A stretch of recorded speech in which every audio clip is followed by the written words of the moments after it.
13 साल के बाद इसकी वाइफ ने इसको घर से निकाल दिया, बच्चे भी रख लिए, यार भी बनाए, इसको मार भी पड़वाई। औरत बेवफा है। अब मेरे दंद भी तोड़े, ऐसे सारे टूटे ने। 6 साल हो गए इस बुढ़ी ने अपने यार रखे ने।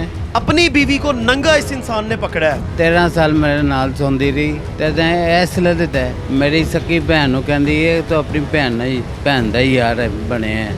अस्सलाम वालेकुम नाजरीन, मैं हूं आपका मेज़बान उमर बलोच और आप देख रहे हैं उर्दू वायरल।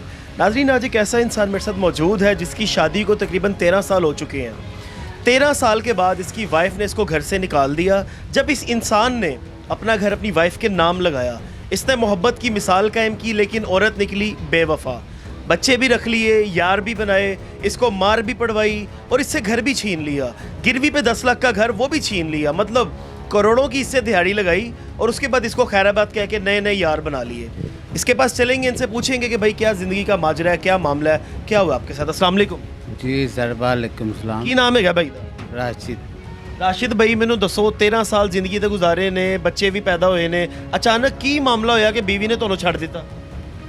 तो सर औरत जिले धोखा देवे ना बेकार होंदी। औरत बेवफा है। हाँ जी, औरत अपनी मां नूं। मैनू दसो 13 साल बाद ओनू ਤੁਹਾਡੇ ਚੋਂ ਕੋਈ ਚੀਜ਼ ਨਹੀਂ ਲੱਭੀ ਹੈ, ਉਹਨੇ ਕਿਹਾ ਜੀ ਇਹ ਵੀ ਕਿਹਾ ਹੋਏਗਾ ਕਿ ਜੀ ਮੇਰਾ ਬੰਦਾ ਤੇ ਲੱਗਦਾ ਫਾਰਗ ਹੋ ਗਿਆ ਤੇ ਉਹਨੇ ਨਵੇਂ ਨਵੇਂ ਯਾਰ ਬਣਾ ਲਏ। मैं फारग नहीं है, अल्लाह दे हुक्म नाल बड़ा फिट बंदा मैं। फारग कीता औरत ने। जिले औरत बेवफाई वाला काम करे ना, वो बंदा फारग हो जाता। ਕੀ ਵਜ੍ਹਾ ਬਣੀ ਕਿ ਉਹਨੇ ਤੁਹਾਨੂੰ ਇੰਨੇ ਬੇਦਰਦੀ ਦੇ ਨਾਲ ਤੁਹਾਡੇ ਦੰਦ ਵਗੈਰਾ ਵੀ ਤੁਲਵਾ ਦਿੱਤੇ ਮੁੰਡਿਆਂ ਨੂੰ ਘੱਲ ਕੇ? ਉਹਦਾ ਇੰਨਾ ਪਾਵਾ ਹੈਗਾ ਕਿ ਇੰਨੇ ਮੁੰਡੇ ਉਹਦੇ ਜੰਦ ਨਾਲ ਲੈ ਗਏ ਨੇ। जिले इंसाफ का बाला कमज़ोर होवे ना, इंज दा कम हो जाता सर। अब मेरे दंद भी तोड़े, ऐसे सारे टूटे ने। यार मैं भी किसी का धी पुत्र ना। मेरे बच्चे भी मेरे को जिदा कीते। 6 साल हो गए। 6 साल हो गए इस बुढ़ी ने अपने यार रखे ने, बच्चे नहीं दिखाती। टीचर नूं जाके कहती जी राशिद के साथ मेरे बच्चे ना मिलाया करो। नाज़रीन, ये कंडीशन है, जाहिर सी बात है कि इसका दिल इसका टूटा हुआ है। बीवी ने ज़्यादती की है, बीवी ने कहीं का नहीं छोड़ा। इस इंसान ने बड़ा कुछ बर्दाश्त किया है। अपनी बीवी को नंगा इस इंसान ने पकड़ा है उसके यार के साथ। इस इंसान का जिगर है कि ये आज यहाँ पे मीडिया पे आया, इसको इंसाफ चाहिए, इंसाफ मांगने के लिए आया है। राशिद भाई, मैंने दसो कि जड़ा मकान उहदे नाल आया, ये किन्ने दा होएगा मकान? ये सर राना अरहम में इंस्पेक्टर था उधर से दरे में, उसको डाल के फिर लिया था।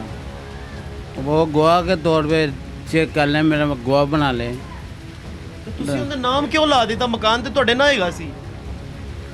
औरत पड़ी पकड़ी 14 पड़ी सरकार हैगी ये। अने आईडी कार्ड कर लिया। हां, ਮੈਨੂੰ ਪਤਾ ਹੈ। ਮੈਂ ਕਿਤੇ ਆਈਡੀ ਕਾਰਡ ਕਿੱਥੇ ਹੈ? ਉਹਨੇ ਤੁਹਾਨੂੰ ਲਾਇਆ ਚੂਨਾ। ਹਾਂ। ਅੱਛਾ ਰਾਸ਼ਿਦ ਸਾਹਿਬ, ਮੈਨੂੰ ਇਹ ਦੱਸੋ ਕਿ ਜਦੋਂ ਤੁਸੀਂ ਘਰ ਗਏ ਤੇ ਜਦੋਂ ਤੁਸੀਂ ਉਹਨੂੰ ਕਿਸੇ ਹੋਰ ਦੇ ਨਾਲ ਨੰਗਾ ਫੜਿਆ ਤੇ ਕੀ ਮੰਜ਼ਰ ਹੈਗਾ ਸੀ, ਕੀ ਦਿਲ ਤੇ ਗੁਜ਼ਰੀ? ਇਹ ਸਾਰਾ ਮੇਰੇ ਰੱਬ ਨੂੰ ਪਤਾ ਹੀ ਹੈ, ਮੈਨੂੰ ਪਤਾ ਹੀ ਹੈ, ਮੇਰੇ ਬੱਚਿਆਂ ਨੂੰ ਪਤਾ ਹੈ। ਕਿਸ ਕੰਡੀਸ਼ਨ ਵਿੱਚ ਤੁਸੀਂ ਉਹਨਾਂ ਨੂੰ ਵੇਖਿਆ, ਦੋਵੇਂ ਬਗੈਰਤਾਂ ਨੂੰ? ਜਿੱਲੇ ਬਗੈਰਤੀ ਲਾ ਕੇ ਸਾਹਮਣੇ ਆਈਏ ਨਾ ਤੇ ਬੰਦਾ ਬੇਕਾਰ ਹੋ ਜਾਂਦਾ। ਮੈਂ ਪੋਜੀਸ਼ਨ ਉਹਨਾਂ ਨੂੰ ਦੇਖਿਆ। ਤੁਸੀਂ ਬਿਲਕੁਲ ਨੰਗਾ ਵੇਖਿਆ ਦੋਵਾਂ ਨੂੰ? ਬਿਲਕੁਲ। ਕੀ ਦਿਲ ਤੇ ਬੀਤੀ ਉਸ ਟਾਈਮ, ਕੀ ਮਹਿਸੂਸ ਹੋ ਰਿਹਾ ਸੀ? ਉਸ ਟਾਈਮ ਦੇਖਿਆ ਹੀ ਕਿ ਯਾਰ ਇਹ ਬੁੱਢੀ ਜਿਹੜੀ ਮੇਰੇ ਨਾਲ ਸੌਂਦੀ ਰਹੀ, ਜਿੰਨੇ 13 ਬੱਚੇ ਦੋ ਬੱਚੇ ਪੈਦਾ ਕੀਤੇ, 13 ਸਾਲ ਮੇਰੇ ਨਾਲ ਸੌਂਦੀ ਰਹੀ ਤੇ ਇਸ ਲਈ ਦਿੱਤਾ ਅੱਜ ਕਿਸੇ ਹੋਰ ਮਰਦ ਦੇ ਨਾਲ ਸੋਚੀ? ਬਿਲਕੁਲ ਸਹੀ। ਇਹਨੇ ਆਪਣੇ ਯਾਰਾਂ ਨਾਲ ਬੁਲਾ ਕੇ ਟੈਲੀਫੋਨ ਤੇ ਘਰ ਮੇਰੇ ਬੜੇ ਨੇ ਬੰਦੇ 200 ਆਏ ਸੀ, 2 ਬੰਦੇ ਐਂ ਸਮਝਾਦੇ ਪਏ ਸੀ ਕਿ ਤੂੰ ਬੁੱਢੀਏ, ਤੈਨੂੰ ਮਨਾ ਕਰਦਾ ਤੇਰਾ ਬੰਦਾ, ਤੂੰ ਕਿਉਂ ਕੰਮ ਕਰਨੀ? ਉਹ ਬੰਦਿਆਂ ਨੇ ਨਾ ਲਾਨੂੰ ਆੜਿਆ, ਤੂੰ ਮੇਰੇ ਘਰ ਦੀ ਤਬਾਹੀ ਹੈ, ਤੂੰ ਅੱਗੇ ਲੈਣਾ ਹੈ। ਹਾਂ, ਤੂੰ ਇੱਥੇ ਕੀ ਕਰ ਰਿਹਾ ਮੇਰੇ ਬੈੱਡ ਤੇ? ਤੂੰ ਬਾਜੀ ਉਹਨੇ ਫੜ ਕੇ ਨਾ ਸ਼ੀਸ਼ੇ ਤੋੜ ਫੋੜ ਘਰ ਮੇਰੇ ਘਰ 'ਚ 2 ਬੰਦੇ ਛਡਾਣ ਨਾਲ ਦੋ ਬੰਦੇ ਛਡਾਣ ਵਾਲੇ ਕਹਿੰਦੇ ਭਾਈ ਤੂੰ ਸੱਟਾਂ ਲੱਗੀਆਂ, ਖੂਨ ਨਿਕਲਿਆ ਮੇਰੇ ਬੱਚਿਆਂ ਦੇ ਸਾਹਮਣੇ। ਅੱਛਾ। ਇਹ ਭਾਈ ਇਹਨੇ ਇਹੋ ਜਿਹਾ ਕੰਮ ਕਰਾਇਆ ਹੈ। ਮੈਂ ਕਹਿੰਦਾ ਕਿ ਯਾਰ ਜਿਹੜਾ ਮੇਰਾ ਇਨਸਾਫ ਕਰੇ ਤੇ ਉਹਨੂੰ ਉਸ ਬੁੱਢੀ ਨੂੰ ਫੜ ਕੇ ਉਹਨੂੰ ਜ਼ਲਾਲੀ ਕਰੇ, ਜ਼ਲੀਲ।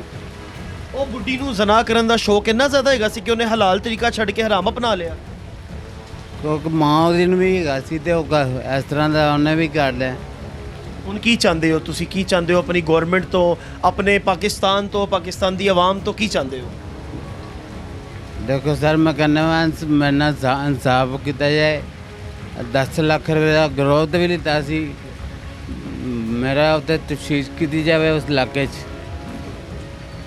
ਮਿਹਨਤੀ ਲੋਕਾਂ ਸੀ, ਇਹੋ ਜਿਹੇ ਨਹੀਂ ਗਏ ਜੋ ਇਹਨੇ ਬਣਾਤਾ ਹੈ। ਇੱਕ ਟਾਈਮ ਆਇਆ ਮੇਰੇ ਸੱਕੀ ਭੈਣ ਨੂੰ ਮੇਰੇ ਤੋਂ ਬੜੀ ਹੈ, ਉਹ ਬੰਦਾ ਫੌਤ ਹੋ ਗਿਆ। ਉਹ ਨਾ ਕਿਸੇ ਨੇ ਕਿਹਾ ਕਿ ਜਾ ਕੇ ਆਪਣੀ ਭੈਣ ਦੇ ਘਰ ਬੱਚਿਆਂ ਨੂੰ ਤੋਹਫਾ ਦਿਓ ਤੇ ਉਹਨਾਂ ਨੂੰ ਪਿਆਰ ਪਿਆਰ ਕਰੇ। ਮੇਰੀ ਸੱਕੀ ਭੈਣ ਨੂੰ ਕਹਿੰਦੀ ਇਹ ਤਾਂ ਆਪਣੀ ਭੈਣ ਨਹੀਂ, ਭੈਣ ਦਾ ਹੀ ਯਾਰ ਬਣਿਆ। ਮੈਨੂੰ ਟੈਨਸ਼ਨ ਫਲ ਜੇ ਸਾਹਿਬ, ਤੁਸੀਂ, ਤੁਹਾਡਾ ਬੜਾ ਜਿਗਰ ਹੈਗਾ, ਤੁਸੀਂ ਬੜਾ ਕੁਝ ਫੇਸ ਕੀਤਾ ਹੈ, ਤੁਸੀਂ ਬਹੁਤ ਦੁੱਖ ਕੱਟੇ ਨੇ ਬਿਲਕੁਲ। ਤੇ ਟੈਨਸ਼ਨ ਵਿੱਚ ਤੁਹਾਨੂੰ ਫੌਲਿਜ ਹੋ ਗਿਆ। ਹਾਂਜੀ, ਉਹ ਤੁਹਾਡੇ ਤੇ ਇਲਜ਼ਾਮ ਲਾਉਂਦੀ ਰਹੀ ਕਿ ਆਪਣੀ ਸਗੀ ਭੈਣ ਦਾ ਯਾਰ ਹੈ। ਹਾਂ ਬਿਲਕੁਲ। ਇੰਨੀ ਗੰਦੀ ਔਰਤ ਨਿਕਲੀ ਹੈ। ਪੜ੍ਹੀ ਲਿਖੀ ਗੰਦੀ ਗੰਦ ਮੰਦ ਸਭ ਕੁਛ ਇਹਦੇ 'ਚ ਪੜਿਆ ਭਾਈ। ਇਹ ਬਸ ਕਿਸਮਤ ਬਸ ਹੈ, ਲੇਕਿਨ ਅੱਗੇ ਇਨਸਾਫ ਚਾਹੀਦਾ ਹੈ। ਆਪਣੇ ਬੱਚੇ ਚਾਹੀਦੇ ਨੇ। ਮੇਰੇ ਬੱਚੇ ਮੇਰੇ ਬੱਚਿਆਂ ਦੀ ਜੁਦਾਈ ਕੀ ਹੈ? 6 ਸਾਲ ਹੋ ਗਏ ਨੂੰ ਮਿਲਣ ਨਹੀਂ ਦਿੱਤਾ। ਓਏ ਹੋਏ, 6 ਸਾਲ ਤੋਂ ਨਹੀਂ ਬੱਚੇ ਵੇਖੇ ਤੇ ਦਿਲ ਤੜਪ ਰਿਹਾ ਉਹਨਾਂ ਦੀ ਜੁਦਾਈ 'ਚ। ਜਾਣਾ ਚਾਹੁੰਦੀ ਹੈ ਜਿੱਥੇ ਮਰਜ਼ੀ ਜਾਵੇ, ਮੇਰੇ ਬੱਚੇ ਦੇ ਮਨ ਭਰਾਵੇ।